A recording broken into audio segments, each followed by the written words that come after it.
HowExpert! Top 10 facts about William Griffith Wilson, Bill Wilson, or Bill W., co-founder of AA, or Alcoholics Anonymous. Number 1. William Griffith Wilson, Bill W. for short, was born November 26, 1895 in Vermont, and is best known for his contribution to the recovery community as the co-founder of Alcoholics Anonymous, and the original contributor to the Big Book of Alcoholics Anonymous, AA. The Big Book is the core text of AA. It outlines the history, includes their steps for self-improvement, and a handful of stories from other alcoholics that no longer drink. Number 2. Bill's school life was a short one.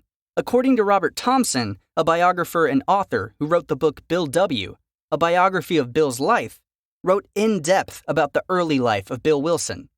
In his book, Thompson states that while attending Norwich University, Bill had to drop out his second semester because he began experiencing panic attacks. Although he did return one semester later after arresting a short period, he was then promptly expelled over a hazing incident and was never able to graduate from university. Number 3. Bill's military career stretched over a few years, 2 different deployments, and 2 different conflicts. Coming to age just before the advent of World War I, it was inevitable that he, like so many others of the time, would eventually serve in the war. His first deployment was with the Vermont National Guard in 1916 during the Mexican expedition, where he was commissioned and worked primarily as an artillery officer.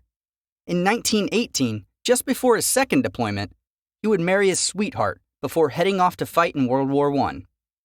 Bill's time in the military was most notable because of the hard drinking habits he would pick up, as it was common amongst soldiers of all ranks. Although this would not cause any issues during the war, it was something that would become highly detrimental once he came back to civilian life. Number 4. Bill's employment after the war and a quick drunken decline. After the war, Bill was able to gain employment as a traveling salesperson. Despite his early success and accolades from his employer, this was short-lived. As time went on, Bill drank more. It soon got so bad that he was fired from his job. Combine this with the economic downturn of the 20s, and Bill would find himself unemployed for many years. Although this put the responsibility on his wife to bring in money, it would serve him well in his early days of sobriety, as he could dedicate his days to helping others. Number 5.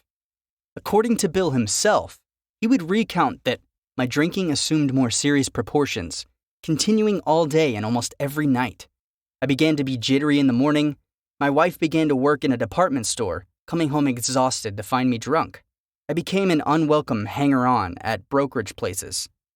Big Book.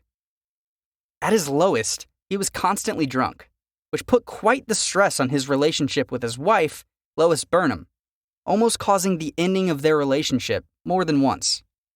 Number 6.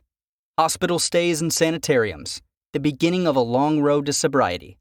During Bill's life, he would have had multiple hospital stays, ranging from the time he spent in one early on in his life after suffering anxiety attacks, to his time in 1933, when Wilson was committed due to his drinking. One of the final times he was committed, he would be under the care of Dr. Silkworth at the Charles B. Towns Hospital for drug and alcohol addictions in New York City. At the time, this hospital was at the forefront of drug and alcohol addiction treatment and was considered the authority on addiction. Number 7. The birth of AA. From humble beginnings in Akron, Ohio, where Bill would take drunks home to his and his wife's house to help sober them up.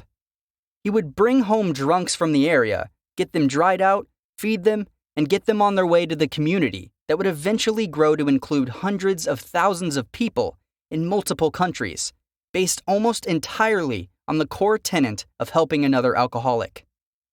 Ultimately, it was seen by many doctors that any therapeutic or philosophic procedure which can prove a recovery rate of 50 to 60% must merit our consideration.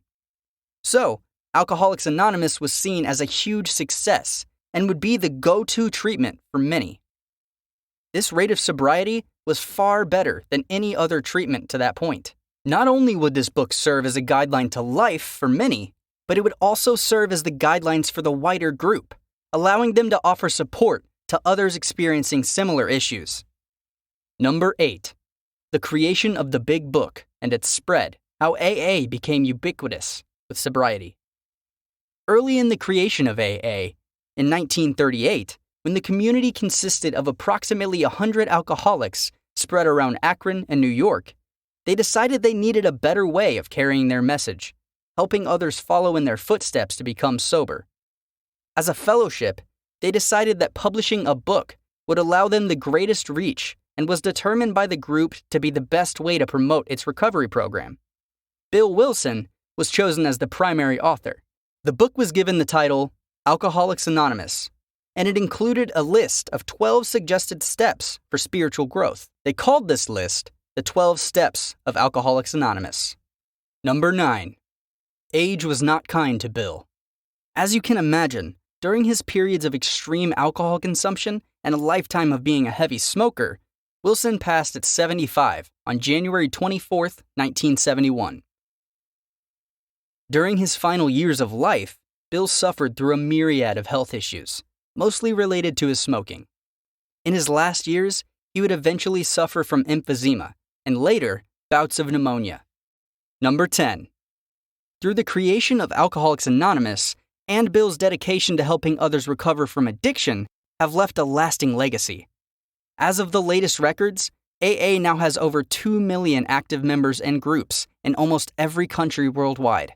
HowExpert publishes how-to guides by everyday experts. Visit HowExpert.com to learn more.